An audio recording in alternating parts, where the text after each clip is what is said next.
Before we begin the story, let us know where you're watching from by leaving a comment below. If you enjoy this video, don't forget to like and subscribe. Have a wonderful day. Enjoy the story, everyone. Emma Foster froze in the hallway, still holding her cleaning bucket. Just a few feet away, she saw a boy sitting on the floor, hugging his knees, rocking back and forth. His eyes were wide, like he was seeing something no one else could. People backed away. No one said a word to him. "He's having another episode," a woman whispered on the phone. "Is the nanny here yet?" A manager murmured. "Don't get too close," a tense security guard warned. Right at that moment, James Hartley saw the scene on the security cameras. It was his son in the lobby, having a meltdown, alone.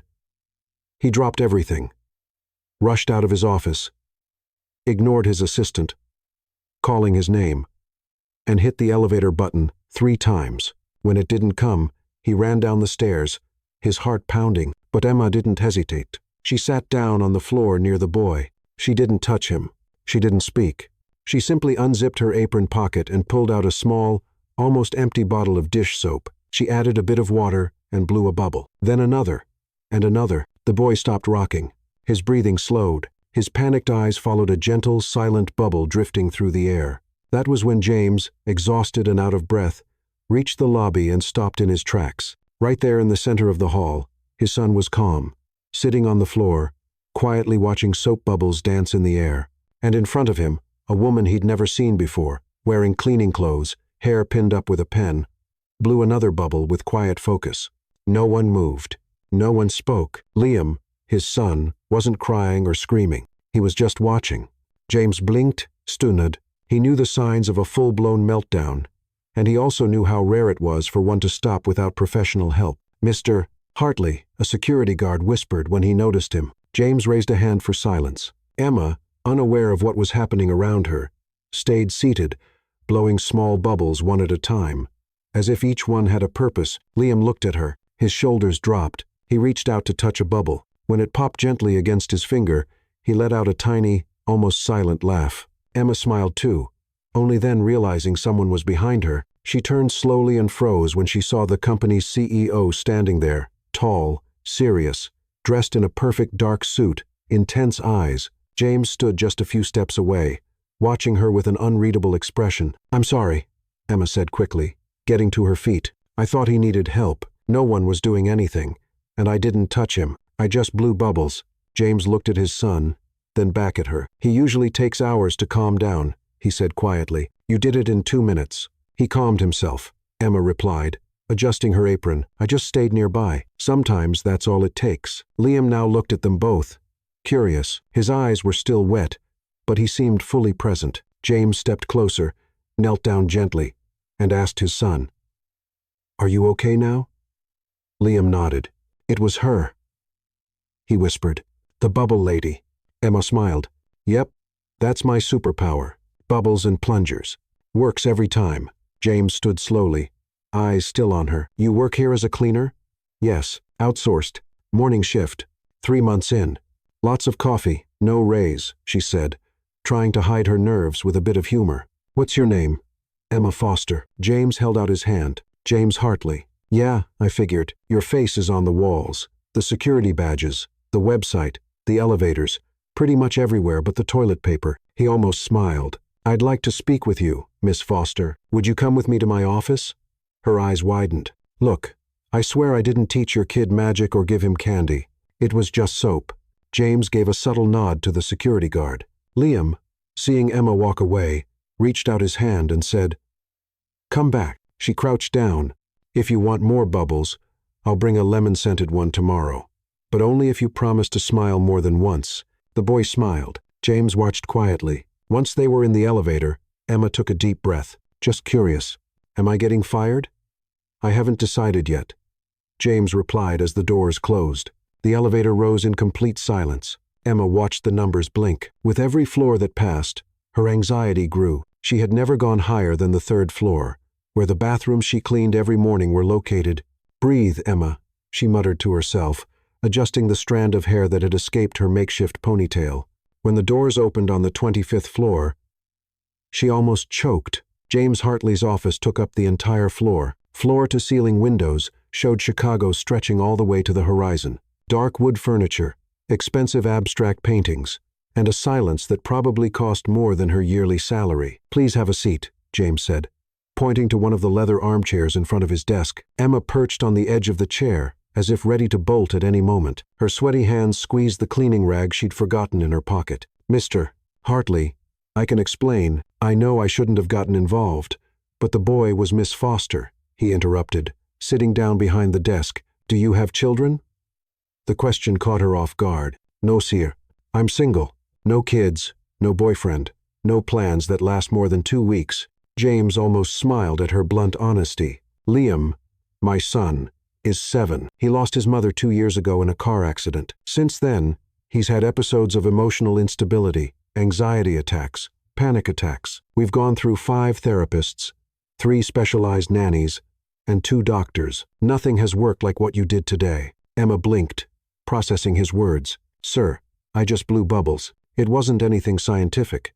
"Exactly," James said, getting up and walking to the window. "The experts try to analyze, diagnose, medicate. You simply showed up." Emma shifted in the chair, uncomfortable. "Look, I'm sorry for your loss. It must be terrible for a child. But if you're thinking of promoting me to nanny—" I'm not talking about a promotion," James interrupted, turning to face her. "I'm talking about a different proposal." "What kind of proposal?" James took a deep breath, like he was about to jump off a cliff. "I want you to spend a few hours a week with Liam. Not as a nanny, not as a therapist, just as you, the person who managed to calm him with soap bubbles." Emma laughed, a genuine laugh that echoed through the quiet office. "You're joking, right? You want me, a janitor who can barely take care of herself, to take care of your son? Not take care of him. Just be with him." "Mr. Hartley, with all due respect, that's the craziest idea I've ever heard. You don't even know me. I could be a terrible person. I could teach him bad words, let him eat candy for breakfast, or watch horror movies. Would you do that? Of course not, but you don't know that." James stepped closer to the desk, resting his hands on the polished mahogany surface. "Miss Foster, I saw the way you looked at my son. There was no pity, no fear, no impatience. There was kindness, and for the first time in 2 years I saw Liam smile. Really smile." Emma felt her chest tighten. She stood up from the chair and walked to the window. "You don't get it. I clean bathrooms at 5 inches the morning. I live in a 1-bedroom apartment with 2 cockroaches, I named Bob and Sally. My idea of a fancy dinner is instant noodles with an egg. I have nothing in common with you." "Maybe that's exactly what Liam needs," James murmured. Before Emma could answer, the office door burst open. Liam ran in, followed by a woman in a blue suit who looked frantic. "I'm sorry, Mr. Hartley. He slipped away when I opened the car door," the woman said. Clearly, a nanny or assistant. Liam ignored everyone and ran straight to Emma. "Bubble lady, you came back." Emma knelt down automatically, meeting the boy's eyes. "Hey champ, how are you?" "Better. Clara said you were leaving forever." "Is that true?" Emma glanced at James over Liam's head. The CEO watched the exchange with an intense expression. "Well, your dad and I were just talking about that." "Dad," Liam turned to James, eyes shining. "Can she stay, please? She makes bubbles and doesn't yell when I get sad." The silence that followed was heavy with emotion. Emma felt something stir in her chest, a feeling she hadn't had in a long time. "Liam," James said softly, "Miss Emma has her job, and we can't. I can come on Wednesdays and Saturdays." Emma interrupted, surprising herself. 2 hours each day, but I have conditions." James raised his eyebrows. "Conditions?" "First, no nannies watching me or giving me instructions. If you don't trust me, it's better not to start." "I agree," James said right away. "Second condition, no cameras or recordings. Liam needs to feel free to be a kid, not part of some experiment." James hesitated for a moment, then nodded. "Third, I'm not a therapist, psychologist, or expert. I'm just a regular person. If you're expecting miracles, you're going to be disappointed." "And the fourth condition?" James asked. Emma smiled, looking at Liam. "If he doesn't want me around anymore, I'll leave. No drama. No explanations. It's always his decision." "I want you," Liam said right away. "I really do." James walked over and held out his hand to Emma. "Then we have a deal, Miss Foster." Emma shook his hand, feeling how firm his grip was, and the honesty in his eyes. "Just call me Emma, and for the record, I still think you're all a little crazy." Liam laughed and clapped his hands. "Dad," she said, "she's just as crazy as we are." James smiled, a real smile that completely changed his face. "No, Liam," he said, "we're the crazy ones. She's the sensible one here." "Oh, I don't know about that," Emma said, taking Liam's hand. "A sensible person wouldn't agree to take care of a kid she just met. I think we've officially entered the realm of shared madness, and for the first time in a long while, the CEO office of Hartley Tech was filled with the sound of laughter. The next day, Emma stopped in front of the most impressive residential building she had ever seen. 40 floors of glass and steel stretched up like a crystal tower in the heart of Chicago. The doorman, dressed in a uniform that probably cost more than her entire wardrobe, looked at her with suspicion. "Good afternoon. I'm here to see Liam Hartley," she said, trying to sound confident. "Full name and ID, please." "Emma Foster. And here's my ID," she replied, handing over a document that was a little worn. The doorman typed something into a sleek tablet, frowning. "You're not on the guest list. Look, I know I look suspicious wearing a Monday outfit on a Wednesday, but Mr. James Hartley hired me to spend time with Liam, kind of like a babysitter, but not exactly." One moment. After a few minutes of whispered phone calls and doubtful glances, Emma was finally allowed in. The private elevator to the top floor had golden buttons and mirrors everywhere. She saw her reflection repeating endlessly inside. "I definitely don't belong here," she muttered to herself. When the doors opened straight into the penthouse, Emma froze. The apartment was bigger than the whole building she lived in. High ceilings, minimalist decor, shades of gray and white, and artwork that probably cost more than she could earn in 10 lifetimes. "Wow, this place is like a museum," she said out loud without realizing it. "You must be Emma." She turned to see an elegant, middle-aged woman with her hair in a perfect bun and a serious expression. "I'm Helen, the housekeeper. Mr. Hartley had to step out for an emergency meeting, but Liam is in his room." "Okay, and where's his room in this small city?" Helen pointed down a hallway that seemed to go on forever. "Third door on the left. Be careful with the vacuum robot. It's motion sensitive." Emma walked down the hallway, admiring the paintings on the walls. Suddenly, a small round thing came out from behind a plant, making mechanical noises. She jumped back, stumbling over her own feet. "What is that thing?" she nearly yelled. The little robot stopped, made a few beeping sounds, and resumed its quiet cleaning. "That's just Rover, the vacuum robot," Liam said, appearing at his bedroom door with a shy smile. "He doesn't bite." "Hey, champ. Wow, you scared me. I thought it was some kind of alien or something," Emma said, still catching her breath. Liam laughed, a soft sound that echoed down the empty hallway. "Want to see my room?" "Sure." Liam's room was the size of Emma's entire apartment. A race car-shaped bed, shelves full of color-coded books and toys, neatly arranged like a showroom. Everything was perfect. Everything was cold. "Wow, Liam, your room is amazing. But where's the mess? Dirty socks on the floor, toys everywhere." "Helen always puts everything back," he said with a shrug. "I see. And do you like it that way?" Liam paused, glancing around. "Sometimes I wish it felt more like a real room." Emma sat on the bed and patted the spot next to her. "Come here. Let's talk about that. But first..." She pulled a small bubble bottle out of her pocket. "A promise is a promise." Lemon-scented bubbles. Liam's eyes lit up. He sat beside her, and together they started blowing bubbles, some small, some large, and lazy, floating around the room. "You know what's missing here?" Emma asked. "What?" "Music. Every room needs a soundtrack." She took out her phone and played a soft, gentle song. For the first time since she'd arrived, Liam let his shoulders relax. "Now that's better," Emma said. "How about we do something different?" "Like what?" "Let's have a picnic right here on the floor. But we don't have any food." "Who says a picnic needs real food?" Emma stood up and started pulling pillows off the bed, spreading them out on the rug. "Make-believe picnics are way better. You get to choose whatever you want to eat." Liam joined in, sitting on the floor. "I want chocolate pizza with French fry ice cream." "Ew, that's disgustingly delicious." Emma laughed. "I want a cloud sandwich with rainbow juice."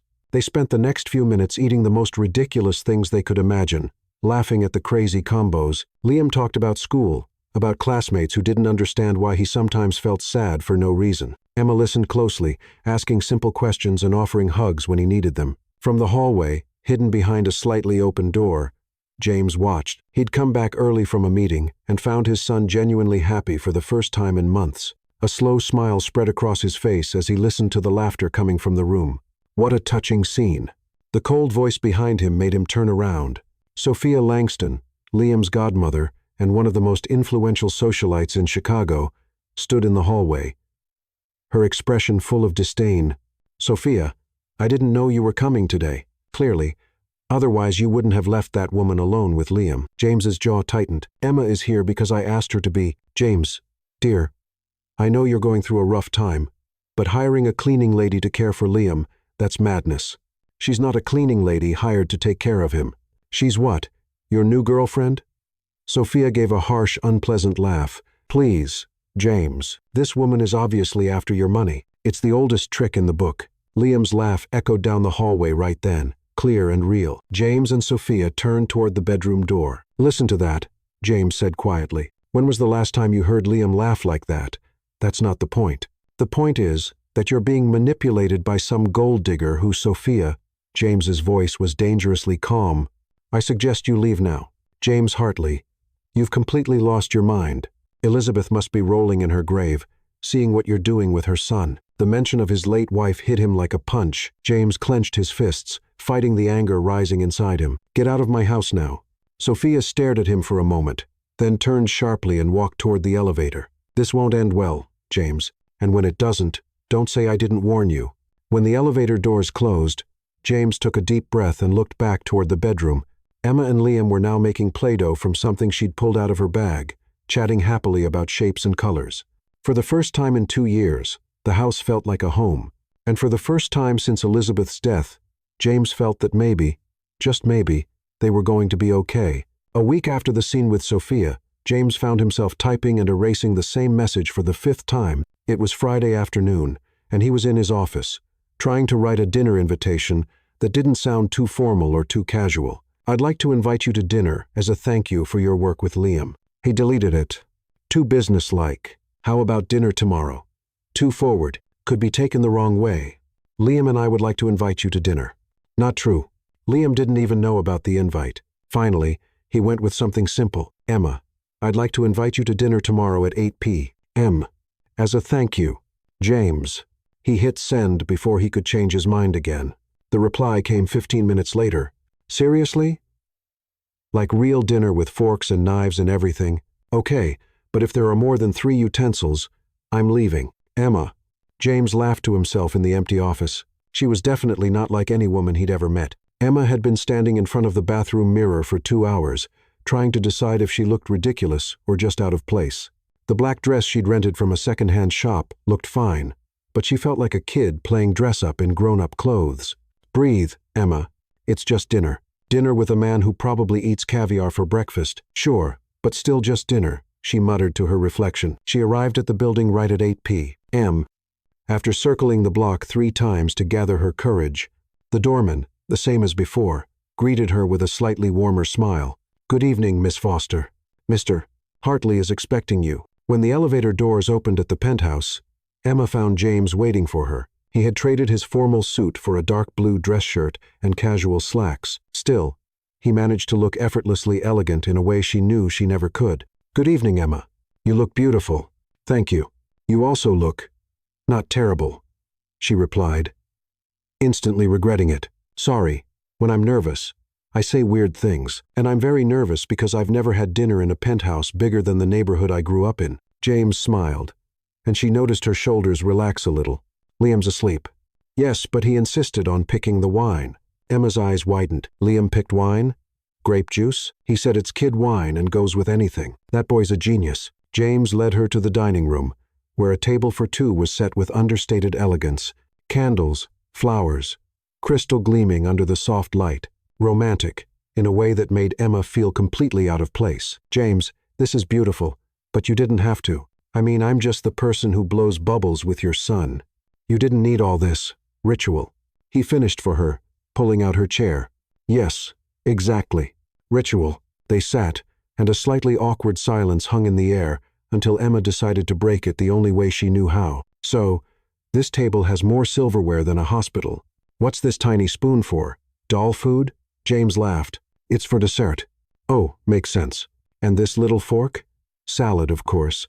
And here I was thinking it was in case the food tried to escape. The arrival of the first course saved James from answering.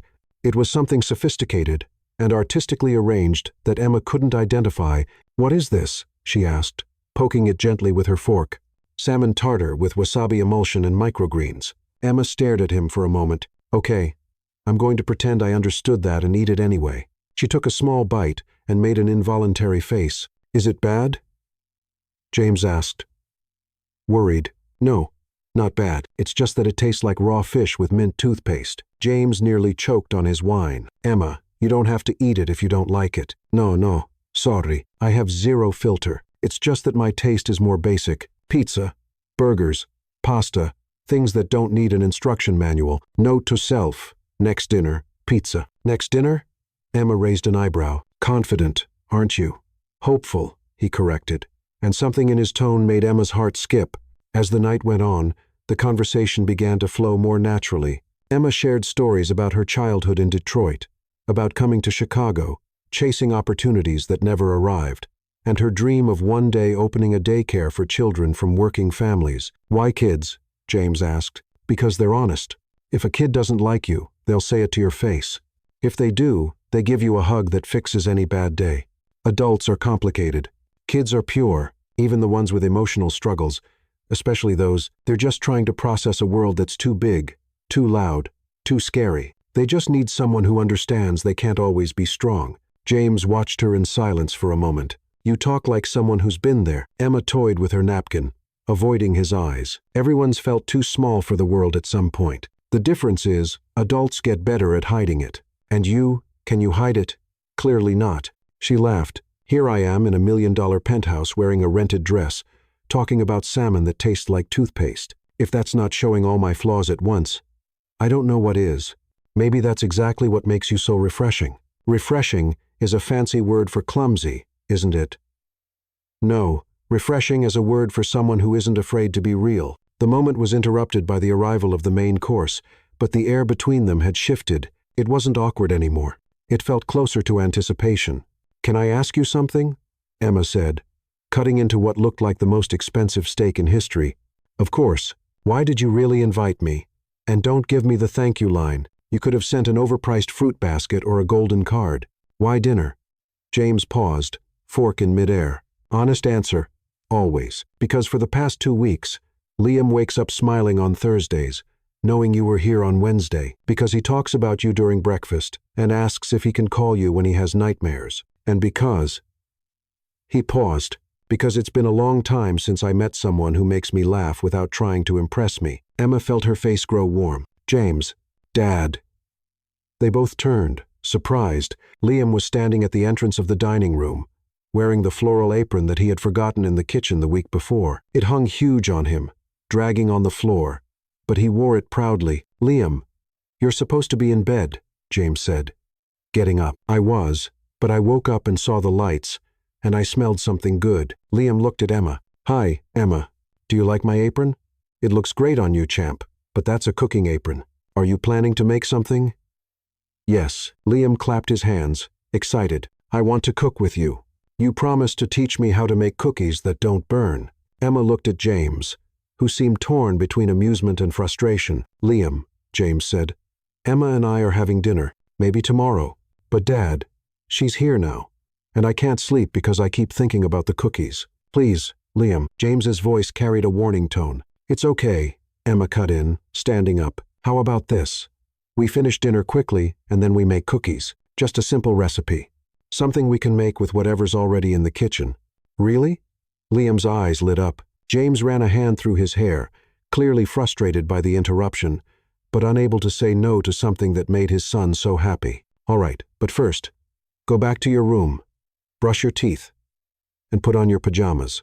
And after we make the cookies, straight to bed. No arguments. Promise." Liam ran off, the apron trailing behind him like a superhero cape. When they were alone again, James sank into his seat. "Sorry, he was just too excited to sleep." "James, it's fine. Actually, it's kind of sweet." "Sweet?" "He just interrupted our dinner to ask for cookies." "So what?" Emma smiled. "Dinner was great, but making cookies with Liam at 10 on a Friday night, that's the kind of memory that lasts. James looked at her like she was a puzzle he couldn't quite figure out. You really don't mind. James, I spent the last 2 years cleaning office bathrooms at 5 inches the morning. Making cookies with an excited kid in a beautiful apartment? That's like winning the lottery. Then he smiled. A slow, genuine smile that completely changed his face. You're something else, Emma Foster. No, I just have different priorities. Liam came back in, now in pajamas but still wearing the apron. I'm ready.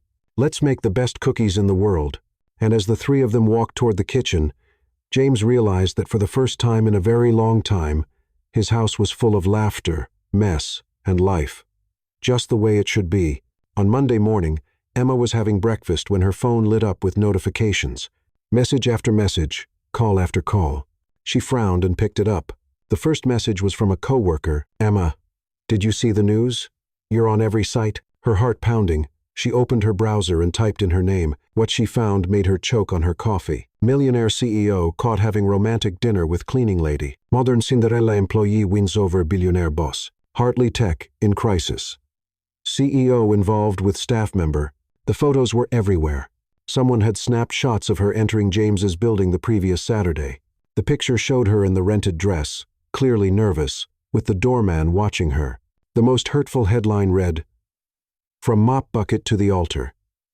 A perfectly planned strategy.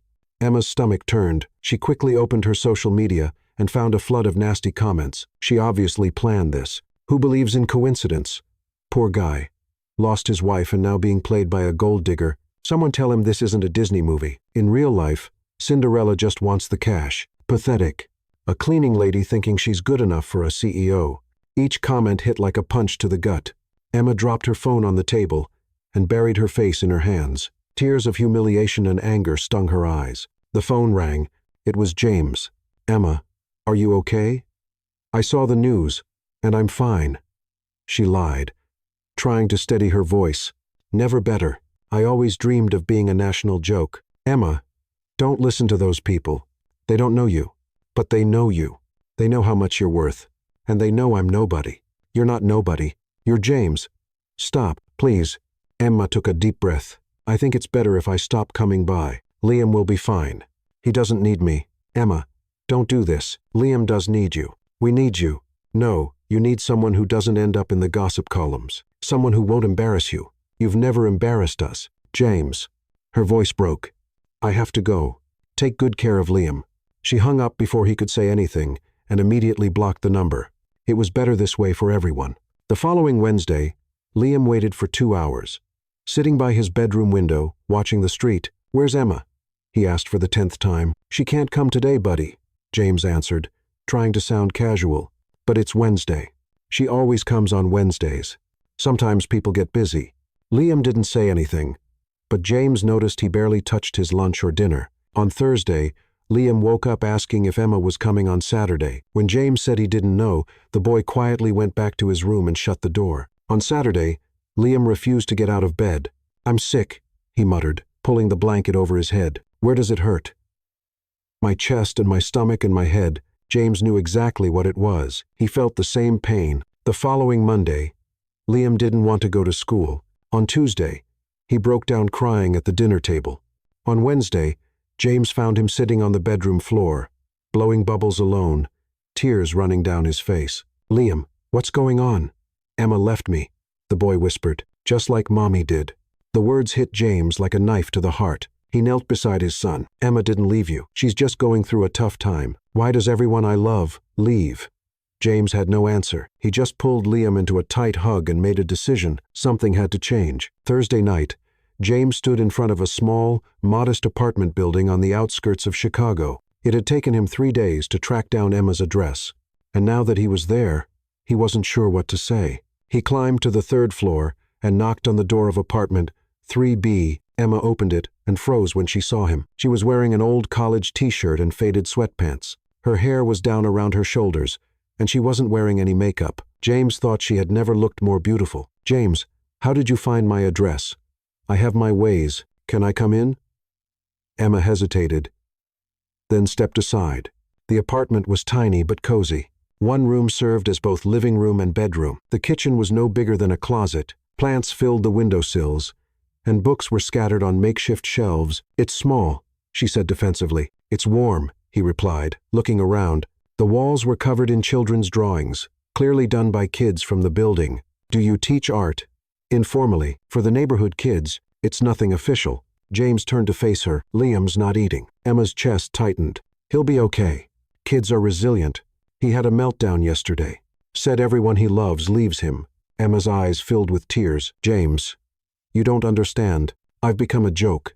People who've never even met me are talking about my life, my character, my intentions. They say I'm a gold digger, that I'm using Liam to get to you. And you care what strangers think?"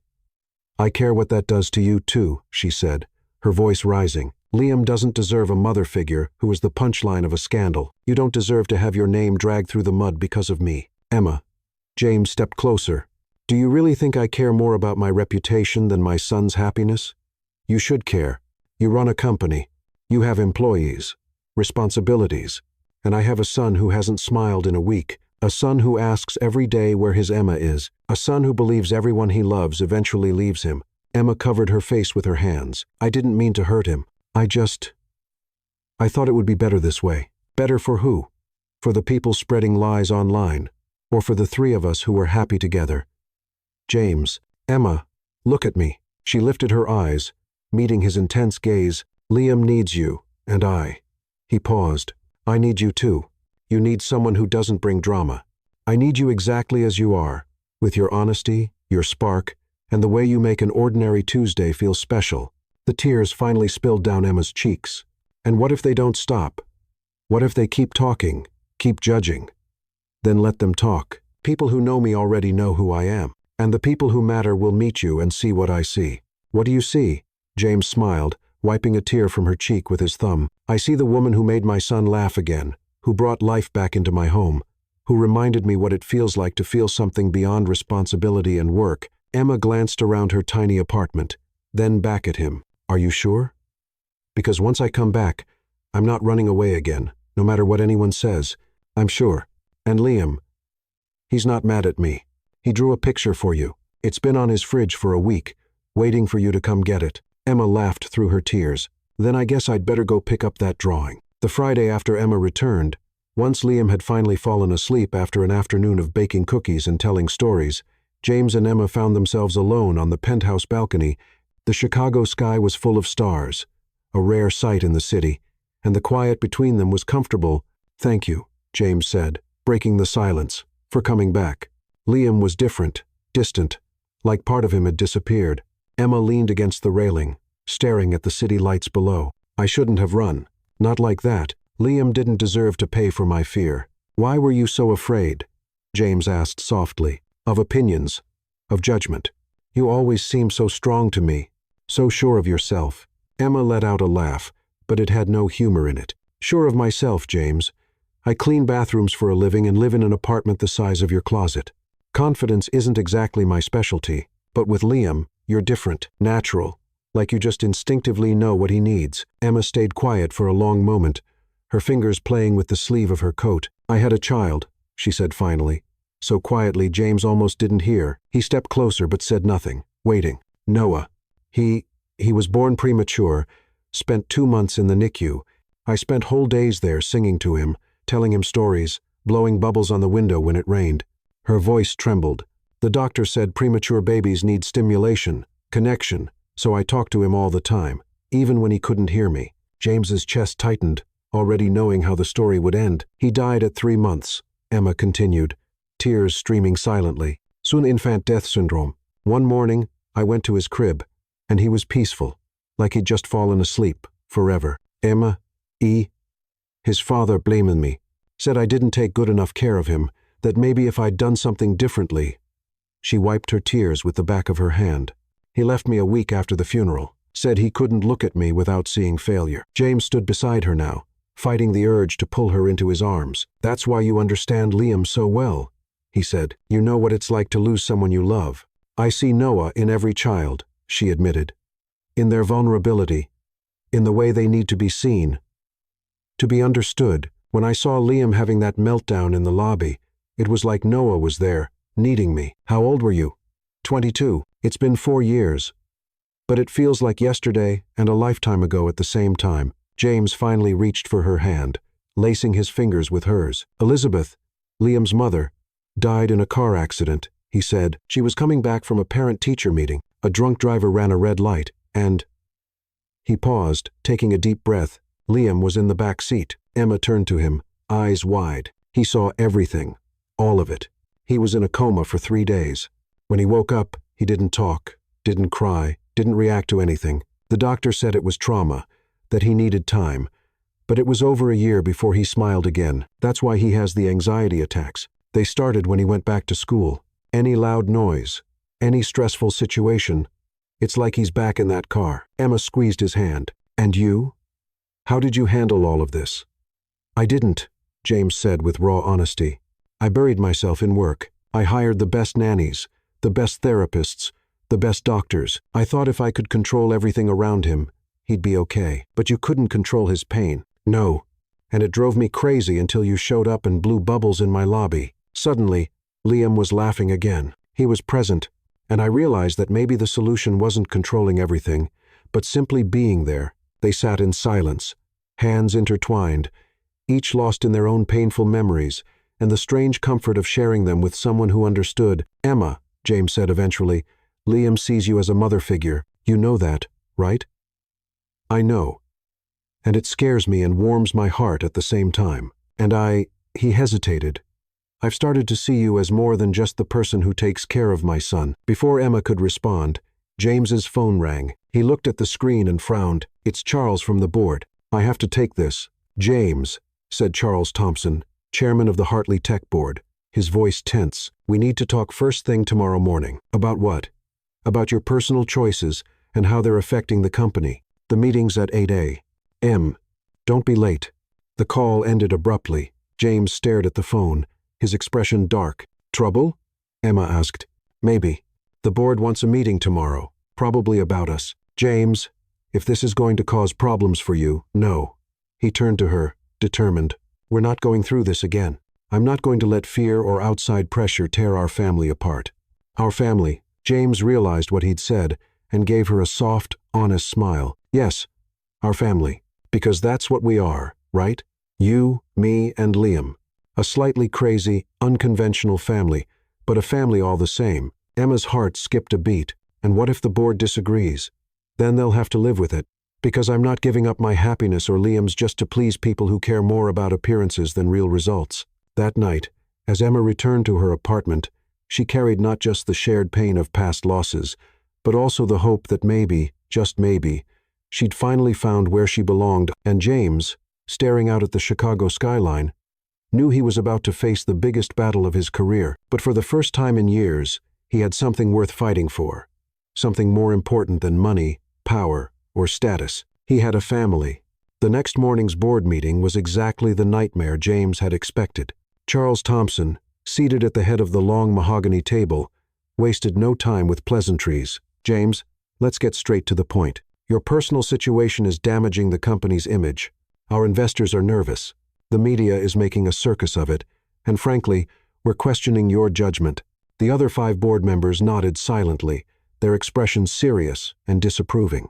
My judgment? James kept his voice steady, though his fists were clenched beneath the table. The company just had its best quarter ever. Our products are changing the landscape of assistive technology. In what way is my judgment in question? In the sense that you're romantically involved with an employee, said Evelyn Summers. The only woman on the board, and not just any employee. A member of the cleaning staff. That raises serious legal and ethical concerns. Emma no longer works for the company. She resigned last week. How convenient, Charles muttered. James, be reasonable. You have responsibilities to the company, to the shareholders, and to your own reputation. This woman is not a suitable match for someone in your position. Suitable? According to who? According to reality, said George Larson, the oldest member of the board. You're the CEO of a multi-billion-dollar corporation. She cleaned bathrooms. That's not prejudice. That's common sense. James stood slowly, anger simmering beneath the surface. Let me make this clear. My personal life is not up for debate in this room, as long as I continue to deliver outstanding results for this company. But what if you don't? Charles interrupted. What if this distraction starts affecting your performance? James, we're offering a solution. End this relationship, and everything goes back to normal. And if I refuse? The silence that followed said everything. Then we'll have to consider other options, Charles finally said. For the good of the company. 2 hours later, James stood outside Emma's apartment, his heart heavy. She opened the door with a smile that vanished the moment she saw his face. What happened at the meeting? Can I come in? They sat on Emma's small couch, and James told her everything. Every bitter word, every thinly veiled threat, every ultimatum disguised as advice. So that's it, Emma said when he finished. They want you to choose between me and your company. Emma, James began, you don't even need to think about it. The answer's obvious. It is. Of course it is, she said, getting up and walking to the window. You built that company from the ground up. It's your legacy, your dream. You have hundreds of employees who count on you. You can't throw all that away because of this. Because of this? James stood up too. You're talking about our relationship like it's something disposable. It's not disposable, but it's also not more important than everything you've worked for your whole life. Emma, you don't understand. That company means nothing to me anymore. If I don't have you and Liam to share the success with, you'll still have Liam. Liam needs you. We both do. Emma turned to face him, tears in her eyes. And I need you, too. Both of you. More than you can imagine. But sometimes loving someone means letting them go so they can be happy. You think I'd be happy without you? Before she could answer, loud knocking at the door interrupted them. Emma opened it and gasped when she saw Liam standing there, out of breath and crying. Liam, oh my God, how did you get here? I ran away, he said, throwing himself into her arms. Helen said Daddy was here, and you were going to break up forever. I don't want that. I don't want to lose you, too. Emma hugged him tightly, looking at James in shock. How did he get here by himself? Taxi, Liam sniffled. I told the driver it was an emergency and gave him the address from Dad's desk. Liam, you can't just leave the house like that. James knelt beside them. I was going out of my mind looking for you. I'm sorry, Dad, but I heard Helen on the phone. She said you were going to have to choose between the company and Emma, and I was scared you'd choose the company. Emma and James exchanged a look over Liam's head. And would you? Liam asked, looking up at his father with wide, tearful eyes. James sat down on the floor, pulling both Liam and Emma close. Liam, can I tell you a secret? The boy nodded. I've already made my decision, and you two are more important than any company in the world. James, Emma whispered. No, let me finish, he said, looking into her eyes. These last few months, you two reminded me of who I really am. Not just a CEO, a father, a man who wants to build something that actually matters. But your company, it'll still exist, but not like it does now. James smiled, a new idea taking shape in his mind. Emma, remember when you told me about your dream to open a daycare? Yes, but what if we did something bigger, much bigger? Liam looked back and forth between them, confused but hopeful. What are you talking about? I'm talking about turning half of Hartley Tech into a foundation focused on emotional inclusion, support centers for children with trauma, training programs for educators, assistive technology for special needs, James said, growing more excited. And I want you to lead it. Emma's eyes widened. James, you can't be serious. I've never been more serious. Emma, you have a gift. You see children in a way most professionals can't. You understand pain, loss, healing.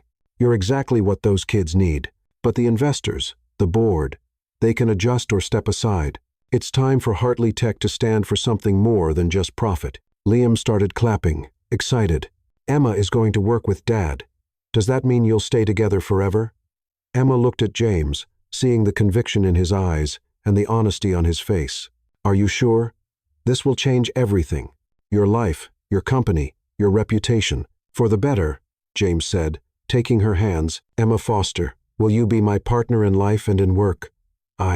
She looked at Liam, who was watching her with hope, then back at James. Yes, I will. Liam squealed with joy, throwing his arms around them. And there, on the floor of that tiny apartment, the three of them knew they had found something more valuable than money or status. They had found a family and a purpose worth any sacrifice. 3 weeks after the foundation announcement, everything seemed to be going perfectly. Emma had moved into a bigger apartment closer to Hartley Tech and spent her days working side by side with James, developing the educational programs. Liam was thrilled to see his two favorite adults working together every day. The Little Stars Foundation would launch officially the following Friday with a press conference and a special event for potential investors.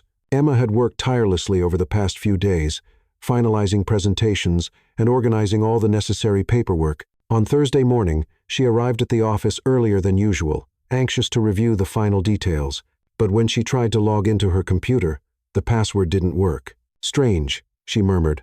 Trying again. "Miss Foster." Charles Thompson's voice behind her made her turn. He was accompanied by two men she didn't recognize. "Good morning, Mr. Thompson.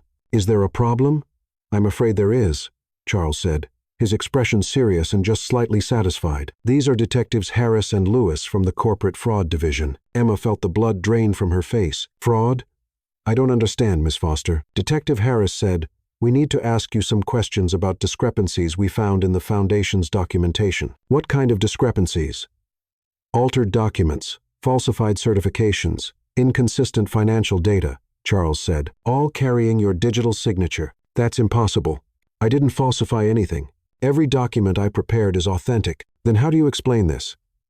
Charles showed her a folder stuffed with papers, teaching certificates from a university that confirms you never studied there, references from previous jobs at companies that don't exist, fabricated professional experience. Emma flipped through the documents with trembling hands. They were indeed her records, but completely distorted. Her technical course had been turned into a full degree. Her previous nanny jobs had been listed as management positions at fictional institutions. "I didn't do this," she said, her voice higher than usual.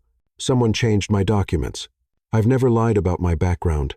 "Miss Foster," Detective Lewis said, "you're going to have to come with us to give a statement." "Wait!" James appeared, rushing in, clearly alarmed. "What's going on here?" "James." Charles turned to him with a grave expression. "We've uncovered serious irregularities in the Foundation's paperwork. It appears Miss Foster falsified her credentials to get the position." "That's absurd," James said, looking at Emma, who was pale as a sheet. "Emma, what is this?" "I didn't do any of it, James. Someone altered my records. I never lied to you about who I am or what I've done." "Mr. Hartley." Detective Harris interrupted. "Were you aware of Miss Foster's true qualifications when you hired her?" "I knew her full background. She's always been honest about her education." "Then how do you explain these documents with her digital signature?" James studied the papers, frowning. They really looked like Emma's work, but he knew she would never do such a thing. "There's a mistake here, or someone is deliberately sabotaging this project." Charles cleared his throat.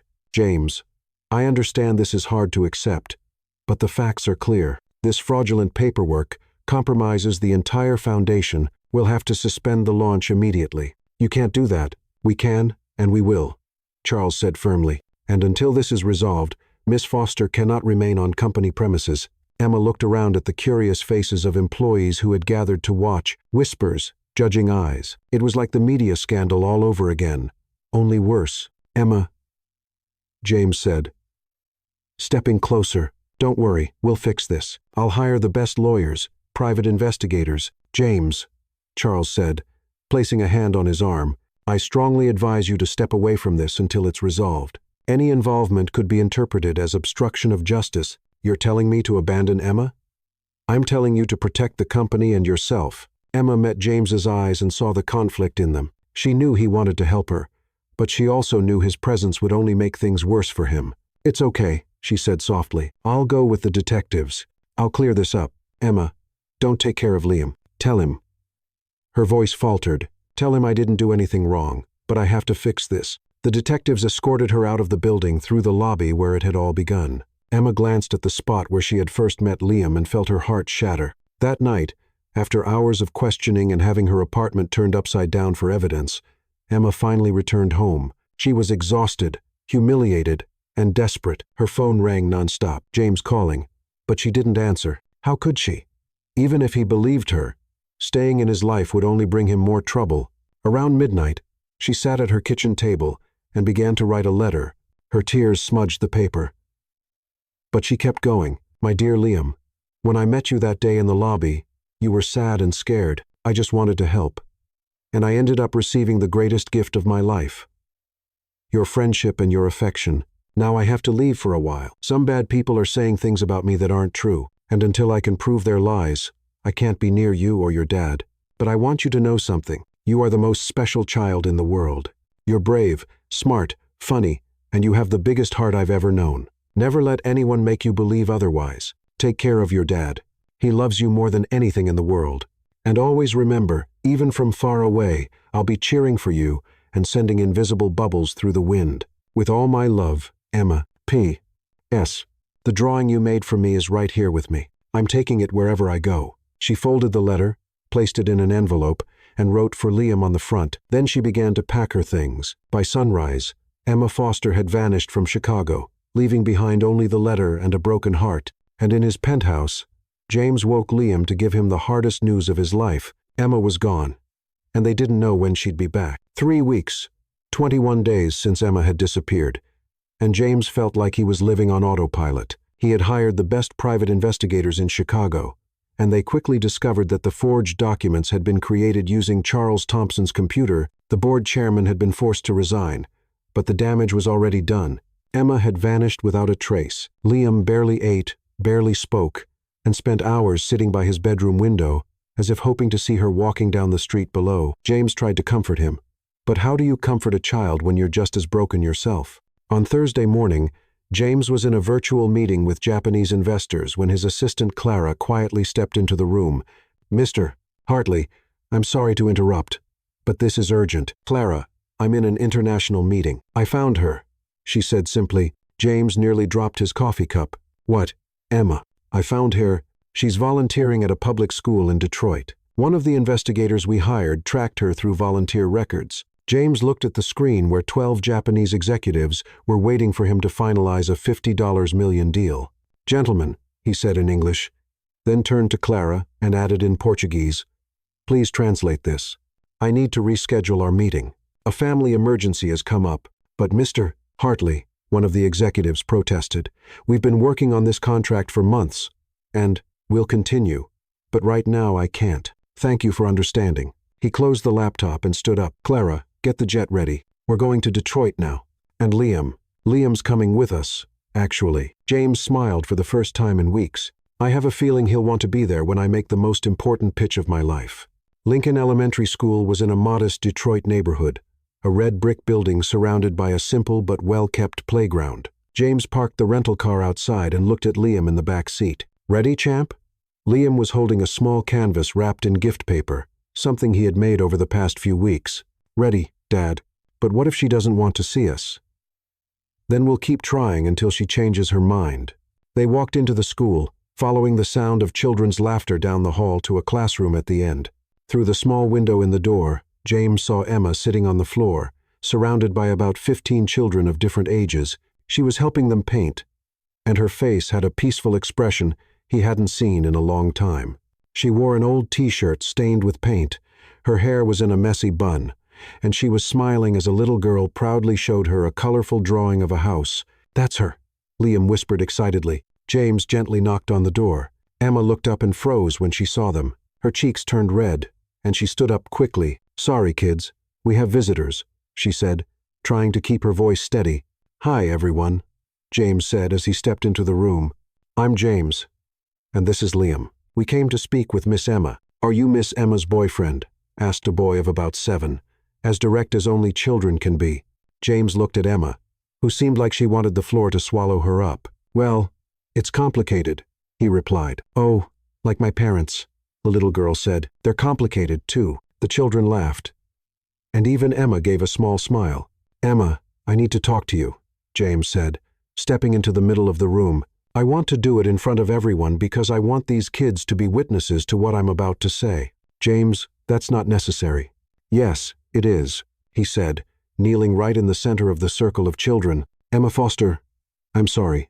I'm sorry I didn't fight harder for you, that I let awful people hurt you, that I didn't run after you the day you left. The children watched quietly, some with their mouths hanging open. You don't have to kneel, Emma said softly, clearly uncomfortable. Yes, I do, because this is how you give a real apology, and because I want these children to see how a man should treat the woman he loves. A chorus of awes echoed around the room. James, Emma, I found out who forged the documents. Charles was arrested yesterday. Your name is completely cleared. The foundation is waiting for you. Liam is waiting for you. And I'm right here on my knees, asking for a second chance. Liam stepped forward, holding out a wrapped gift. Emma, I made this for you to show that we're a family." Emma took the gift with trembling hands and slowly unwrapped it. It was a small painted canvas with 3 colorful bubbles floating. One blue, one red, and one yellow. "The blue one is you," Liam explained, "because you're calm and make us feel safe. The red is Dad, because he's strong and brave. And the yellow is me, because you said yellow is the color of joy." Tears rolled down Emma's cheeks as she looked at the painting. "And the 3 bubbles are together," Liam added, "because bubbles pop easily when they're alone. But when they're together, they stay strong." "Liam," Emma's voice cracked. "That's beautiful. It's perfect. So, will you come back home with us?" he asked hopefully. Emma looked at James, still kneeling, then at Liam, then at the children watching her with hopeful eyes. "I'll come back," she said at last, "but on one condition." "Anything," James said immediately. "I want these kids to be part of the Foundation's project, too. They've taught me so much about courage and hope these past few weeks." "Done," James said, standing up. "The first Little Stars branch will be right here in Detroit." The children burst into cheers and applause. Liam ran into Emma's arms, and she lifted him in a tight hug. "I missed you," she whispered in his ear. "I missed you too. The house was way too quiet without you." James joined them, wrapping his arms around both. "Never again," he whispered. "We're never going to be apart again." And right there, in a simple classroom in Detroit, surrounded by joyful children, the 3 of them knew they were finally in the right place, home together for good. 6 months after that day in Detroit, the grand hall of the Palmer House Hotel had been transformed into a colorful, vibrant celebration. Pastel balloons decorated the tables, children's drawings covered the walls, and laughter filled the elegant space in a way it never had before. The official launch of the Little Stars Foundation had brought together more than 300 guests: investors, educators, families, journalists, and most importantly, 50 children from different backgrounds who would be the first to benefit from the project. Backstage, Emma adjusted the navy blue blazer for the 10th time, the one James insisted she wear. Her hands trembled slightly as she mentally reviewed the speech she had prepared. "Nervous?" James asked, appearing beside her. "Terrified," she admitted. "I've never spoken in front of so many important people before." "You've already spoken to the most important person of all," he said, pointing to Liam, who was playing with other kids near the stage. "If you could win over a 7-year-old with anxiety, you can win over any audience." Emma smiled, some of the tension melting away. "How are things out there?" "Better than we hoped. The mayor's here. 3 state education secretaries. And all the major media are covering it. Oh, and the school director from Detroit just arrived with 10 of the kids you taught there." "Really?" Emma's eyes lit up. "They actually came? They're all in the front row, wearing t-shirts they painted themselves with colorful bubbles." Emma's eyes welled with tears. "James, what if I forget everything? What if I mess up? What if?" He placed his hands gently on her shoulders, guiding her to look into his eyes. "Emma Foster, you go out there and speak from the heart, like you always do, and it'll be perfect, just like you always are." Before she could respond, Clara appeared with a headset. "Emma, it's time. The audience is waiting." Emma took a deep breath, gave James a quick kiss on the cheek, and walked toward the stage. When she stepped onto the platform and saw all those eyes on her, for a moment she thought she might faint. Then her gaze found Liam in the front row, giving her a big thumbs up. Next to him, the kids from Detroit smiled and waved. In the second row, she spotted parents holding children with special needs, teachers who had driven hours to be there, and therapists with hopeful expressions. "Good afternoon," she began, her voice still a little shaky. "My name is Emma Foster, and a year ago, I was cleaning bathrooms in this very hotel." A murmur ran through the audience. James, watching from a corner of the room, smiled. Classic Emma, always starting with raw honesty. "I'm not here today because I have impressive degrees or years of experience in special education. I'm here because one day a little boy was having an emotional meltdown in a building lobby, and I did the only thing I knew how to do. I sat on the floor and blew bubbles." The children in the audience giggled, recognizing the simplicity of the gesture. The Little Stars Foundation was born from that experience, from the discovery that sometimes, to help a child, we don't need complex techniques or expensive equipment. We just need to be present. We need to see every child as unique, special, and capable. Emma glanced at her notes but realized she didn't need them. The words flowed naturally. Our children, and when I say our, I mean every child we meet along the way, don't need to be fixed. They need to be understood. They don't need to be over-medicated. They need to be embraced. They don't need to fit a mold. They need to be celebrated. The room had gone completely silent, every ear tuned to her voice. The Little Stars Foundation will work with 3 pillars: emotional support centers in public schools, training educators to recognize and welcome differences, and developing affordable assistive technologies. But our main goal is simple. We want every child to feel seen, heard, and loved. Applause began to ripple through the hall. I lost a child, Emma continued, her voice breaking but steady, and for a long time, I thought I would never be able to love another child without fearing I'd lose them. But Liam Hartley taught me that love isn't about possession or control. It's about presence. It's about being there with soap bubbles, if necessary, when the world feels too big for a little heart. James discreetly wiped away a tear, too proud to care who noticed. So today, we're not just launching a foundation, we're starting a quiet revolution. A revolution that says every child matters, that every difference is a gift, that every little heart deserves a gentle world. The standing ovation was immediate and thunderous. People rose to their feet, clapping, some discreetly wiping their own tears. The Detroit kids cheered, Miss Emma, and clapped with excitement. Emma thanked everyone, stepped off the stage, and was immediately surrounded by people wanting to congratulate her, ask questions, and offer support for the project. But in the middle of the crowd, she saw Liam making his way toward her with purpose. "Excuse me," he said politely to the adults around her. "I need to talk to Emma." The crowd smiled and stepped aside, letting the boy through. "Liam, did you hear my speech?" "I did. It was beautiful. But now I have a very important question." "Of course, champ. What is it?" Liam glanced around, saw he had everyone's attention, grabbed the microphone still on the stage stand, and climbed onto a chair. "Hi, everybody." His voice echoed through the hall. "I'm Liam Hartley, and this is Emma." Loving laughter filled the room. "A year ago, my mom went to heaven in an accident, and I was really sad for a long time. But then Emma came with her magic bubbles and taught me that you can feel sad and happy at the same time." The hall went completely silent. Liam turned toward where James was standing, then back to Emma. "Dad," he said into the microphone, looking straight at his father. "Can I call her Mom now?" The whole room seemed to hold its breath. Emma covered her mouth with her hands, tears streaming freely. James walked to the stage, his eyes shining with emotion. "Liam," he said, taking the microphone, "that's a decision you need to make with Emma." Liam turned to her. "Emma, will you be my heart, Mom?"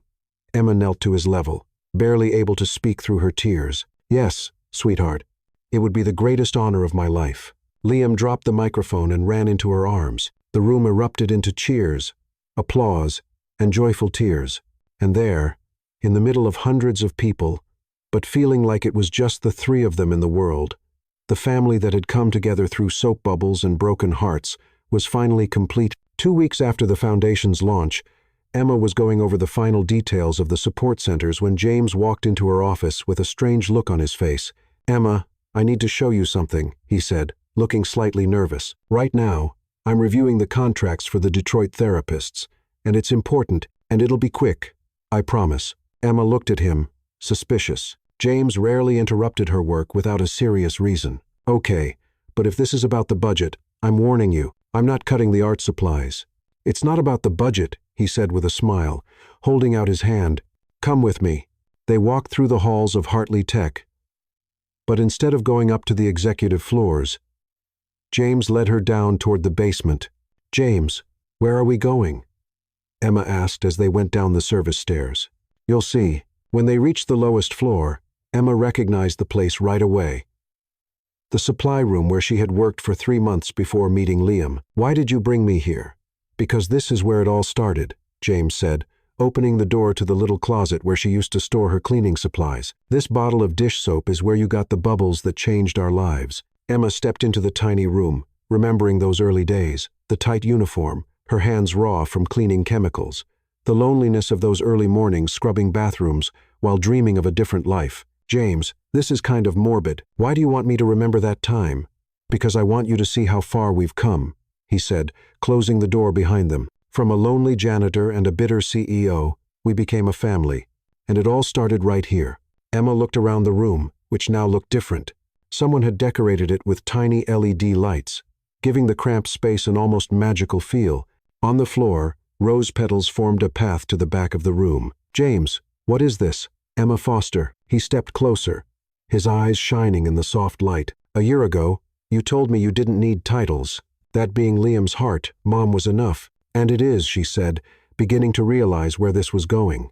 It might be enough for you, but it's not enough for me. James knelt on the floor of the small room, right where she used to keep her mop and bucket. Emma covered her mouth with her hands, tears already starting to form. I want everyone to know you're my wife. I want Liam to have a birth certificate with your name as his mom. I want to grow old by your side and tell our grandkids how the most extraordinary woman in the world won me over with soap bubbles. He pulled a small blue velvet box from his jacket pocket. Emma Foster, will you marry me? And before you answer, just know that if you say no, I'll stay here on my knee until you change your mind. Liam already gave me permission to camp out in this room as long as it takes. Emma looked at the box, then at James's face, then at the lights glowing around them. James Hartley, she said, her voice trembling, you are completely out of your mind. Who proposes in a supply closet? Someone who wants to show the woman he loves that it doesn't matter where we are, as long as we're together. That was ridiculously romantic. She laughed through tears, and I bang. The door flew open with a loud noise, and something big and round tried to squeeze through the opening. Can I come in? Came a muffled voice from inside the round thing. Emma and James looked at each other, confused. Liam, James called out. Yes, it's me, but I'm having a little technical problem here. The round thing finally made it through the doorway, and they saw that it was Liam, wearing a giant bubble costume made from clear, inflatable plastic. He could barely move inside it, and his little arms barely reached the sides. Liam, Emma exclaimed, trying not to laugh. What are you doing here? And what is that outfit?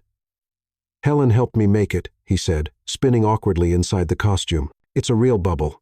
I thought it would be cool to show up at Dad's proposal dressed as a bubble, since you guys met because of bubbles. How did you know about the proposal? James asked, still kneeling. Clara told me, and I wanted to be part of it. Liam tried to walk but stumbled, rolling like a ball across the small room. Oops, Houston, we have a problem. Emma burst out laughing. A real, heartfelt laugh that echoed through the room. James started laughing too, watching their son rolling around like a giant human bubble. Liam, are you okay in there? Emma asked, trying to help him up. I'm great. A little ditzy, but great. So, Emma, are you going to marry Dad or not? Because these rose petals are tickling my nose and I think I'm going to sneeze. Emma looked at James, still on one knee with the ring box in hand, then back at Liam, who looked like a walking soap bubble, and realized this was exactly the kind of crazy family she'd always wanted. James Hartley, she said, extending her left hand. Yes, I'll marry you, but only if Liam promises to wear that costume at the wedding. Really? Liam shouted, trying to jump for joy and nearly falling again. Really? James laughed, sliding the ring onto her finger.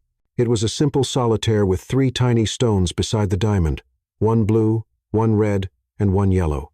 The 3 bubbles, Emma whispered, recognizing the reference to Liam's painting. Our family, James said, standing up to kiss her. Wait, Liam interrupted. Family hug first. Come here. They moved toward him, doing their best to hug the giant inflatable bubble. Liam pulled them both inside the costume, creating the strangest and most perfect group hug ever. Now it's official, Liam said. Pleased, we're the craziest family in Chicago. 6 months after the most unusual proposal in Chicago, the Garden of the Little Stars Foundation had been turned into a dream come true. Not the kind of dream you see in fancy wedding magazines, but the kind a 7-year-old would imagine if they got to plan their parents' perfect wedding. White chairs were set in a half circle around a simple altar made from wildflower arches. But what made everything special were the personal touches. Hundreds of glass jars hung from trees, each filled with a different bubble mix. Balloons floated in groups of 3, always blue, red, and yellow. And instead of petals in the aisle, little bubble bottles were scattered all along the path. James, stop messing with your tie, said Clara, now promoted to official wedding planner. It's perfect. What if she changes her mind, he murmured, glancing toward the garden gate for the 10th time. What if she realizes she could do better than a nervous CEO with a kid who collects bubble costumes? Dad, Liam said, suddenly appearing at his side, wearing a tiny tuxedo and carrying the most important accessory of the day. A special belt holding 12 different bottles of bubble mix. Emma's not going to run. She promised, and Emma always keeps her promises. You're right, champ. Ready to be the official bubble bearer? Born ready. Liam tested one bottle, blowing a perfect bubble that floated over the guests' chairs. The 100 guests were a one-of-a-kind mix you'd only see at Emma and James's wedding. Executives from Hartley Tech sat next to school kids from Detroit who had traveled just to be there. Helen, the housekeeper, was seated beside Jack, the doorman from Emma's building. Families helped by the foundation filled the front rows. And some of the kids were already playing quietly with the bubble bottles on the lawn. The music began not the traditional wedding march, but Somewhere Over the Rainbow, played by a string quartet.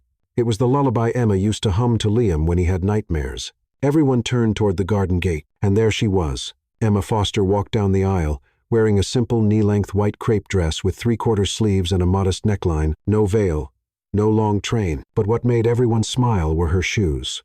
White canvas sneakers with colorful laces painted by Liam himself. She held a small bouquet of white daisies tied with blue, red, and yellow ribbons. But what stood out the most was the bright smile on her face as she made her way down the aisle, stopping now and then to blow bubbles from the jars along the path.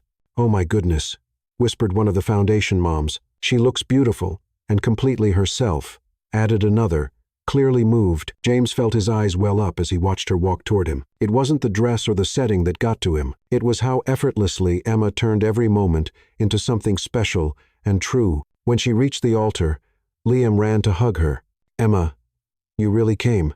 "Of course I did, sweetheart. I wouldn't miss this for anything in the world." The judge, a kind man who had become a family friend during Liam's adoption process, smiled at the scene. "Friends, family, and bubbles," he began, earning laughter from the guests. "We're here today to celebrate not only the union of James and Emma, but the official creation of a family that already existed in their hearts, long before it existed on paper." Emma and James faced each other, hands intertwined. Liam stood between them, occasionally blowing a bubble that floated over their heads. "James," the judge said, "would you like to read your vows?" James pulled a piece of paper from his pocket, then folded it again. "Emma," he said, looking straight into her eyes, "a year ago, I was a man who had forgotten how to smile. You taught me that sometimes the simplest solutions are the most powerful, that a bottle of dish soap can hold magic, that love isn't about having all the answers, but about being present when you don't know what to do." It took a deep breath. "I promise to be present on bubble days and on stormy days. I promise to listen more than I speak. And I promise to never, ever underestimate the power of a simple solution to a complicated problem." Emma smiled, tears streaming freely. "James Hartley," she said, her voice steady despite the emotion, "you gave me something I thought I had lost forever. A family. Liam gave me back the ability to love without fear. And you showed me that it's possible to build something beautiful on the ruins of broken hearts." She looked at Liam, then back at James. "I promise to be the mother Liam deserves, and the partner you need. I promise that our home will always have laughter, even on the hard days. And I promise there will always be soap bubbles in the kitchen drawer, because magic can hide in the simplest places." "The rings?" the judge asked. Liam walked forward solemnly, pulling 2 simple gold bands from his pocket. But before handing them over, he blew a giant bubble that floated above James and Emma's hands. "Make a wish," he whispered. They both closed their eyes for a moment, then opened them and smiled at each other. "Now you can have them," Liam said, handing over the rings. They exchanged rings as small bubbles floated around them, blown by guests who couldn't resist the bottles scattered around the garden.